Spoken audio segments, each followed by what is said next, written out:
अस्सलाम वालेकुम नाज़रीन, मैं अली रहमान खालिद और आज जो मेहमान हमारे साथ मौजूद हैं वो एक क्लिनिकल साइकोलॉजिस्ट हैं, इसके साथ साथ एक साइकोथेरेपिस्ट हैं जहां आरा राना साहिबा। हम इनसे जानेंगे कि मेंटल हेल्थ एक इंसान की ज़िंदगी में कितनी ज़रूरी है और आजकल के माशरे में जहां हमने बहुत सारी तरक्की की है वहाँ मेंटल इलनेस ज़रूरत से ज़्यादा क्यों हो गई है, इसकी क्या वजूहात हैं और इन्हें कंट्रोल कैसे किया जा सकता है।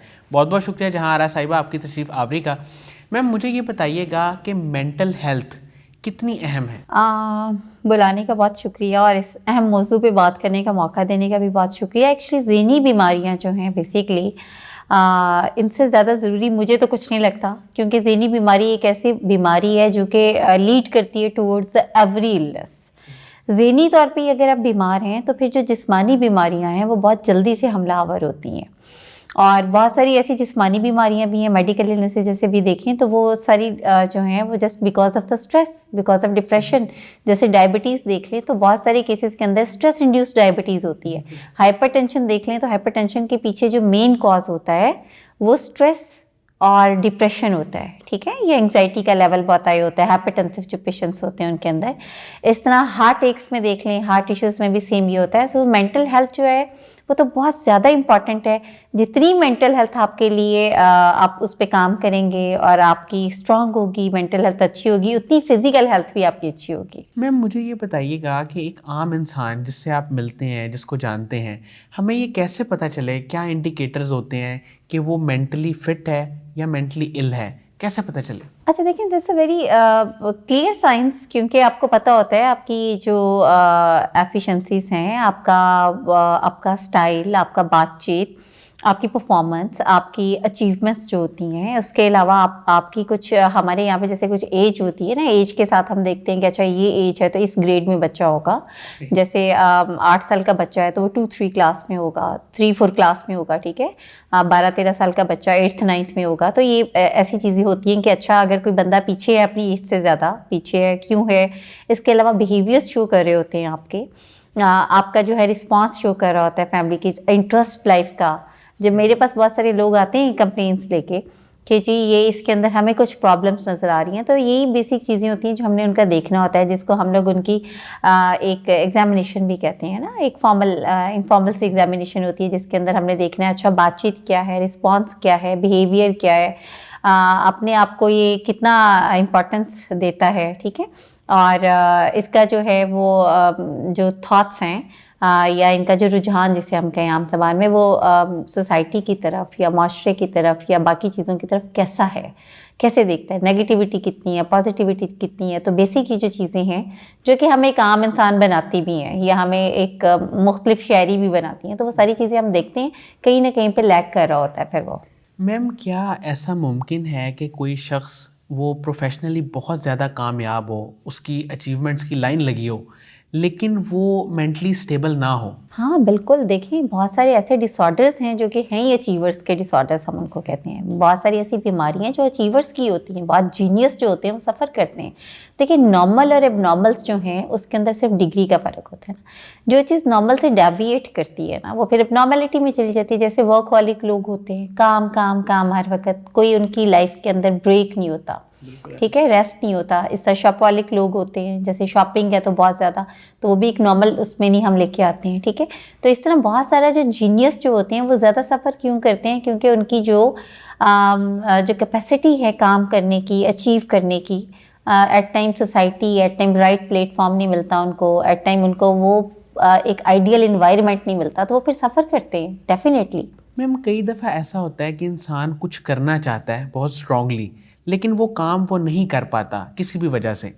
उसके जो है एक रद्द अमल में उसके अंदर एक फ्रस्ट्रेशन पैदा हो जाती है। क्या उससे भी मेंटल इलनेस बन जाती है बाद में वक्त के साथ साथ? अच्छा देखिए, इट डिपेंड्स, क्या उसका हर ही काम है जो स्टक कर है, मतलब हर काम वो किया, उसने शुरू किया और फिर वो काम पूरा मुकम्मल नहीं कर पाया और फिर फ्रस्ट्रेशन आ गई, उसको फ्रस्ट्रेटेड हो गया। इट डिपेंड्स कि फिर वो बंदा कहाँ पे लैग कर रहा है, क्या चीज़ है जो why he is suffering this much ना। अदरवाइज तो अगर आप देखें तो आप एक दफ़ा फेलियर हम सबकी लाइफ में आता है, दूसरी बार भी फेलियर, सारी जो हैं वो एकदम से इतने लकी नहीं होते कि फर्स्ट अचीवमेंट के अंदर बहुत सारे गोल्स ऐसे होते हैं जो आपके नहीं कंप्लीट होते हैं, बहुत सारे टास्क अकम्प्लिश नहीं होते हैं। तो ऐसे केस में जो फ्रस्ट्रेशन के आना है वो तो एक दफ़ा अगर सपोज आपने कुछ जैसे CSS किया, किसी ने नहीं क्लियर कर पाया, फिर दोबारा उसने एक प्रॉपर प्लान के साथ उसने अटैम्प्ट किया और क्लियर कर लिया, ठीक है ना। तो अब इसके अंदर जो है वो फर्स्ट अटैम्प्ट के अंदर जो फेलियर थी उसमें फ्रस्ट्रेशन आना इज नॉर्मल थिंग। लेकिन अगर सेकंड में भी वो नहीं एक सर्टन लेवल पे जा रहा, थर्ड पे, या तो उसकी रॉन्ग चॉइसेस हैं, he is not for that goal, you know, उसकी गोल सेटिंग गलत है, या ये है कि फिर उसने कोई राइट प्लेटफॉर्म सेलेक्ट नहीं किया हुआ, आइडियल इन्वायरमेंट सेलेक्ट नहीं किया हुआ, उसको वो सारी चीज़ें एक्सप्लोर करने की ज़रूरत है। मैम मुझे ये बताइएगा कि एंग्जाइटी और स्ट्रेस एक तो नॉर्मल है जो हर बंदे को होती है और हर बंदे की ज़िंदगी का हिस्सा है, अगर वो ना हो तो वो कुछ भी नहीं कर सकता, लेकिन ये एबनॉर्मल कब होती है और इसका कैसे पता चलता है? अच्छा देखिए, हाँ, स्ट्रेस जैसे बैड स्ट्रेस, गुड स्ट्रेस बड़ा कॉमन है, इस तरह हमें मोटिवेट भी करता है स्ट्रेस। एंग्जाइटी भी इसी तरह ही होती है। एंग्जाइटी फॉर सर्टेन लेवल हमें एक्चुअली मोटिवेट कर रही होती है टुवर्ड्स गोल। जैसे आपको एग्जामिनेशन एंग्जाइटी होती है, आपको आपकी कोई वर्कशॉप है, कोई आपने कहीं पे परफॉर्म करना है, तो परफॉर्मेंस एंग्जाइटी जिसको हम कहते हैं ना, विच इज़ हेल्दी, क्योंकि वो एंग्जाइटी हमें करी होती है। अब बात यह है कि कितनी देर तक वो आपकी एंग्जाइटी रहती है, और क्या वो उस टाइम पे भी आपको एंग्जाइटी आती है जब कोई सच परफॉर्मेंस नहीं है, कोई टास्क नहीं है, फिर भी you are feeling anxious, you are feeling like anxiety, that's something which is not normal. तो यहाँ पे फिर आपको इस पे चेक करने की ज़रूरत है। मैम अगर कोई शख्स हमें सुन रहा है और वो डिप्रेशन में नहीं है, क्योंकि डिप्रेशन तो जैसे आपने बताया कि वो तो एक प्रॉपर बीमारी है और उसका फिर आगे इलाज है, वो एक साइकोथेरेपिस्ट कर सकता है या साइकोलॉजिस्ट कर सकता है, लेकिन अगर किसी में बेसिक ये ट्रेट्स पर्सनैलिटी में है, बहुत सारे लोग सेंसिटिव होते हैं, वो किसी की छोटी सी बात को बहुत ज़्यादा माइंड कर जाते हैं, ऐसे लोग भी, उनमें टेंडेंसी होती है कि आगे उनमें डिप्रेशन डेवलप हो जाएगा, वो लोग जो हमारे इस इंटरव्यू को सुन रहे हैं, उनके लिए आपके पास क्या टिप्स हैं? वो किस तरह अपनी लाइफ को मैनेज करें, अपनी टेंशन को, एंग्जाइटी को वो चैनलाइज करें, क्या करें वो? अच्छा देखिए, सबसे पहली बात तो ये कि अपने आप को एक्सप्लोर करें। आपको पता होना चाहिए कि आपकी पर्सनैलिटी टाइप क्या है, are you sensitive, aggressive, passive, assertive, क्या हैं आप, ठीक है। कौन सी चीज़ें जो ट्रिगर करती हैं, कौन सा इन्वायरमेंट है जिसमें you feeling down, you feeling low, आपको अपना पता होना चाहिए, ठीक है। मेरे पास 20-22 साल के बाद के भी कुछ ऐसे बच्चे आ रहे होते हैं जो कहते हैं जी पता नहीं, हमें नहीं समझ नहीं आती कि कौन सी चीज़ हमें बुरी लग गई है ना। तो ये वो चीज़ है जिसके ऊपर आपको अपना चेक एंड बैलेंस करने की ज़रूरत है। आपको पता है एग्जैक्टली, एक्सप्लोर योर सेल्फ। फिर सेकंड चीज़ बहुत इंपॉर्टेंट जो है वो ये कि एक्सेप्टेंस नहीं है हम लोगों के अंदर कि अच्छा ठीक है, this is my personality type, this is my weakness, these are my strengths. तो मैंने अपनी स्ट्रेंथ्स के साथ जो है ओवरकम करना है सिचुएशंस को, और ये मेरी वीकनेसेस हैं। और weakness, hmm, no one is perfect in this world, individual differences हैं। अब basically the beauty of this word is these individual differences. अगर सब एक जैसे होते तो क्या होता। तो जो हमारे डिफरेंसेस हैं हमें उनको भी एक्सेप्ट करना चाहिए, मानना चाहिए, और फिर उनको काम करना चाहिए। ओवरकमिंग जो स्ट्रेटजीज़ हैं, जितनी भी कोपिंग अप जो स्ट्रेटजीज़ होती हैं, वो इसीलिए तो हैं कि अगर मुझे पता है कि अच्छा मुझे गुस्सा ज़्यादा आता है, तो फिर दैट्स माई फॉल्ट ना, दैट्स माई वीकनेस, और it can be harmful for me any time. तो फिर I have to work on this. And ज़रूरी नहीं, एक लोगों के अंदर घबराहट होती है कि हम माहिर नफ्सियात के पास चले जाएंगे, यू नो। अगर हमने एक्सप्लोर कर लिया, एक्सेप्टेंस भी है, पता भी है, तब हम माहिर नफ्सियात के पास जाएंगे तो वो तो फिर यू नो हम तो एक लेबल पागल थोड़ी हैं। जबकि मैं तो ये आपको बताऊं, सब लोगों की कहना चाहूँगी कि माहिर नफ्सियात के पास पागल नहीं आते।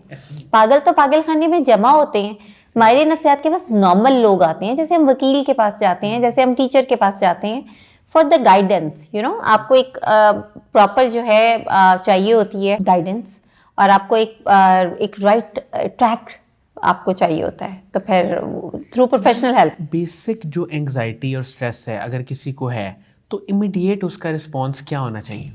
अच्छा देखिए, मैंने बताया ना कि स्ट्रेस, बेसिक स्ट्रेस और एंग्जाइटी तो हम सबको होती है ना, और आपने देखी उसको आपने खुद आइडेंटिफाई करना है कि अगर ज़्यादा हो रही है तो फिर वो क्या करे, कुछ 2-4 कोई ट्रिक्स या टिप्स या सजेशन आपकी तरफ से क्या है, वो क्या करे? किसी से शेयर करे, या वो माहिर नफ्सियात के पास ही डायरेक्टली चला जाए, या वो कुछ लिखे, क्या करे वो? अच्छा देखिए, पहले तो अगर उसने आइडेंटिफाई कर लिया है और एक्सेप्टेंस भी है उसके अंदर, तो मैं ऐसे लोगों को कहती हूँ कि उन्होंने 50% ओवरकम कर लिया है।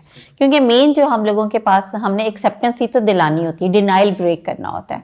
तो अगर आपको पता है कि यार बहुत स्ट्रेस हो रहा है, बहुत एंग्जाइटी है, ये चीज़ें जो हैं इफेक्ट कर रही हैं मेरे यू नो काम के ऊपर, तो फिर आपने एक्सेप्टेंस आ गई आपके अंदर, अब आपने उन चीज़ों के ऊपर काम करना शुरू कर देना है, ठीक है। और वो कैसे करना है कि आप अपना उस टाइम पे देखें कि मुझे ये कौन सी चीज़ है जो मुझे ट्रिगर करती है, जो मेरा स्ट्रेस बढ़ जाता है, ठीक है। अच्छा, ये वाली बातें करती हैं तो आप उनसे अवॉइड करें, ठीक है। उस चीज़ को स्विच करें। अगर नेगेटिविटी आती है, थॉट प्रोसेस आपका ऐसा है कि बहुत नेगेटिविटी है, उसको आप जनरलाइज करें टूवर्ड्स पॉजिटिविटी। ऐसे लोगों को सुनना शुरू करें जिन्होंने ज़िंदगी में बहुत कुछ they achieve lot of things.